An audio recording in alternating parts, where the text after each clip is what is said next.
Each of us has a particular worldview, a way of looking at the world, a way of deciding whether to believe a message, to reject it, or take it with a grain of salt. That saying means that you are regarding something with healthy skepticism, and it has an interesting origin. It relates to an antidote described by a Roman philosopher about 2,000 years ago to a particular type of poison. Among the antidote's ingredients was a single grain of salt. The antidote had other ingredients too, though. The lesson to take from this common idiom is that skepticism will protect your worldview from the psychological poisons of indoctrination and propaganda. But just as the grain of salt was only one ingredient of the antidote, you need more than just skepticism. Worldviews determine what a society and its members see as truth. Often, worldviews serve the interests of powerful elites. When those elites marshal their power in ways that oppress others, the worldviews become instruments of oppression. At other times, worldviews can blind us to what a scientific worldview would say is truth. Like when Galileo was branded a heretic for saying that the earth revolved around the sun, which was a problem for the dominant worldview at that time. When it comes to oppressive and superstitious worldviews like these, skepticism is essential. However, skepticism doesn't help us to create helpful worldviews. Skepticism helps us to see inaccuracies, but it doesn't help us to unveil the truth. In addition to skepticism, I propose that you should add some lenses to your psychological antidote to indoctrination. By lenses, I mean ways of viewing messages and ideas that help you determine whether to believe them or reject them. In addition, I propose that one should add a certain flavor of skepticism to one's psychological antidote, making skepticism itself a lens. The lenses that I propose that you add to your mental toolbox are coherence, criticality, and connection. The first lens is coherence. Coherence is an overall sense of agreement and harmony. To cohere is to stick together. When a message has internal coherence, its ideas and parts fit with each other. When a message has external coherence, the message as a whole fits with the things that you already know and believe about the world. Examples of messages that lack internal coherence are logical fallacies, like a message or an argument that attacks a straw man or an ad hominem attack. When a message or an idea isn't logical, one should reject it outright. Deciding whether to or how to evaluate the external coherence of a message is more difficult, it's more challenging. In order to evaluate the external coherence of a message, you need to have something to compare it to. This is where your own worldview comes into play. Your worldview is the collection of things that you believe and the values that you have. Worldviews are based on a foundation of deeply held positions and assumptions about the world, many of which you don't know that there are alternatives, and others of which you aren't even aware that you have those beliefs and assumptions. Worldviews include things like what human nature is, what the best economic system is, and where the earth fits into the structure of the universe. In order to evaluate the external coherence of messages, you need to have a fully articulated and coherent worldview yourself. So you need to become reflective about it, and you need to be conscious about the elements of your own worldview. Those, after all, it's the messages that you tell yourself about the world. When you've got yourself settled on what your worldview is and you're reflective and conscious about it, then you can use it as a way of comparing other messages to it to determine their external coherence. One caution that I would add at this point is that you shouldn't let your worldview become rigid and brittle. Your worldview, if it becomes rigid and brittle, could blind you to the truth of externally coherent and internally coherent messages that might represent the next level in your own worldview. Almost 30 years ago, when I was 20, I was a homophobe. I was an advocate for social justice in relation to all other issues, and I evaluated messages to see whether they were racist or promoted oppression of any kind, and if they did, then I rejected them. But at the same time, I was homophobic. At my university, there was a group called Gays and Lesbians on campus, and they promoted a day called Blue Jeans Day. On this day, if you were an advocate for equality for gays and lesbians, then you were meant to wear blue jeans to school. Back in 1990, everybody wore blue jeans to school every day. The promotion of this event created quite a stir. I decided that they weren't going to dictate what I was going to wear. Very us versus them thinking, something I normally rejected, but I was blind to it in this instance. So I decided that in spite of the event, I was going to wear blue jeans that day. When I got on the bus wearing my jeans and felt the stares of everybody looking at me, wearing their one pair of khaki pants that they dragged out from the back of their closet, ironic, I became what we now refer to as an ally years before I had ever heard of that word used outside of textbooks about World War II. The next lens that I recommend using is criticality.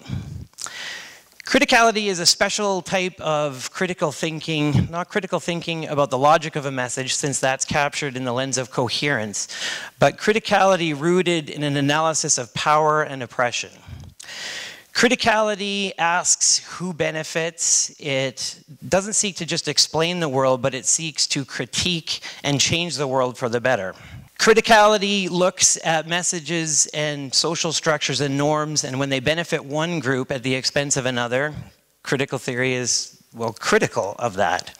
Critical theory is, and criticality is rooted in an aspiration towards equality and social justice.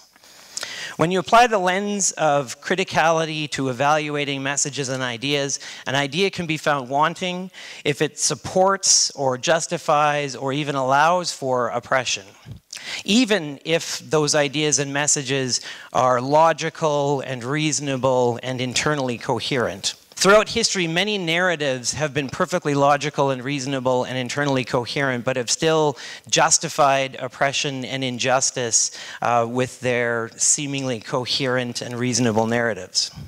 Often by people who, because of their worldviews, didn't realize the harmful nature of their actions when they were acting according to those harmful and oppressive narratives. When our leaders promote the worldview or the narrative of economic growth, and they tell us a story that economic growth is going to create jobs and opportunities for everyone, we need to interrogate this claim. Can there possibly be infinite economic growth on a finite planet? At the same time, we need to look at the story of economic growth and the impacts of economic growth with an eye to trying to seek out and analyze their implications for a just world. When we do that, when we examine the narrative of economic growth, it reveals the truth that transnational corporations benefit from the current conception of economic growth, while marginalized people in the global south and ecosystems all over the world suffer the consequences. The final, and perhaps most important lens, is that of connection. Buddhist monk and peace activist Thich Nhat Hanh calls this lens interbeing. To describe this lens, or this concept of interbeing, he talks about how there is a cloud in this piece of paper. At first it seems silly or esoteric, but when you think about it, he's onto something. He explains that this piece of paper came from a tree, and the tree couldn't have grown without water, and it wouldn't have got that water without rain from a cloud. And then Thich Nhat Hanh goes on to explain that the logger who cut down the tree is also in this piece of paper, and the wheat that went into the bread that the logger ate, and so on. When you look at things to see how they're connected, how ideas and events are connected and interrelated with one another, you can start to see what Martin Luther King Jr. calls the interrelated quality of reality. He talked about how you can't leave for work in the morning without depending on more than half the world for the food that you ate for breakfast. To really evaluate whether to believe a message, to reject it, to change your way of thinking, to allow it to fit with that message, or vice versa, to look at the message in a different way so that you can see it in a way that it is coherent or consistent with your aspirations for the world. It's helpful to use the concept of interbeing. Looking for the connections and the relationships between events and ideas helps you to see their more important implications for the world. Using the lens of connection as a framework for the lenses of coherence and criticality helps you to make sure that the coherence of your worldview accounts for the big picture, and helps you to make sure that your sense of social justice stays expansive and inclusive. Using each of these lenses clarifies a different aspect of reality about messages and ideas. Used in concert, they allow for understanding that is rational, rooted in social justice, and consistent with the interrelated quality of reality. Take climate change. for an example. There are those that claim that climate change is not a result of human impacts on the environment. Those claims lack coherence. Sometimes they lack internal coherence since they represent false reasoning, but they always lack external coherence since they are inconsistent with a consensus of 97% of climate scientists that climate change is the result of human impacts on the environment. Moreover, the impacts of climate change demand that we look at climate change as a social justice issue. The lens of criticality insists that we look at climate change to see what its implications for a just world are. We see that climate change has implications for people in the global south and for marginalized communities, and so criticality demands that we acknowledge and address climate change with a view to minimizing the dangers of social and political exploitation that are expected to come in the wake of climate change. The lens of connection shows how intertwined we all are on a global, on a warming planet, and it shows how this one issue of climate change is interwoven with many other issues, ranging from economics to food scarcity to wide-ranging political and military implications. Deciding what messages to believe about climate change demands a truly global perspective. It demands that we consider how we are all connected on this planet that we live on and how we are all connected with each other. On Valentine's Day in 1990, interestingly, just a couple of months before Blue Jeans Day at the University of Alberta, at the request of scientist Carl Sagan, the spacecraft Voyager 1 turned its cameras back towards Earth and took a picture from 6 billion kilometers away. In that picture called Pale Blue Dot, the Earth takes up less than a pixel, and it shows how small the Earth is compared to the vastness of space. Of this photograph, Carl Sagan said, "It underscores our responsibility to deal more kindly and compassionately with one another and to preserve and cherish that pale blue dot, the only home we've ever known." To me, that sentiment is an ideal ingredient to add to that grain of salt in your antidote that you're going to use to decide what to believe and what to take as truth. Thank you.